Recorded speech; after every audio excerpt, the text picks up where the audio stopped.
మహిళలు రాత్రి వేళ పనిచేస్తున్నప్పుడు మనం ముందు ఆలోచించేది వారి రక్షణ. కానీ రాత్రి పనివేళలు మన శరీరానికి ఏం చేస్తాయో అనేది మాత్రం ఎప్పుడూ ఆలోచించాం. ఇవాళ దీని గురించి మనం తెలుసుకుందాం. నిద్ర చక్రం దెబ్బతింటం వల్ల రొమ్ము క్యాన్సర్ మరింత దూకుడుగా మారవచ్చని కొత్త పరిశోధనలు చెప్తున్నాయి. మన శరీరంలో ఒక అంతర్గత గడియారం ఉంటుంది. దాన్నే సర్కేడియన్ రిథమ్ అంటాం. అది హార్మోన్ సమతుల్యత, రోగనిరోధక శక్తి, రాత్రిపూట కణాలు మరమ్మతు అవటం వీటన్నిటిని నియంత్రిస్తుంది. రాత్రి పనివేళల వల్ల ఈ గడియారం తికమక పడుతుంది.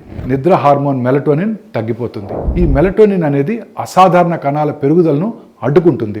సంవత్సరాలుగా ఇలా జరుగుతూ పోతే హార్మోన్ సమతుల్యత దెబ్బతింటుంది. క్యాన్సర్ నుంచి సహజ రక్షణ బలహీనపడుతుంది. ఇది hospitals, IT, factories, call centres, అలాగే అత్యవసర సేవల్లో పనిచేసే మహిళలకు చాలా ముఖ్యం. చాలామంది మారుతూ ఉండే లేదా పూర్తిగా రాత్రి వేళల్లో పనిచేస్తారు. దాంతో వారి శరీరానికి తగినంత విశ్రాంతి లభించదు.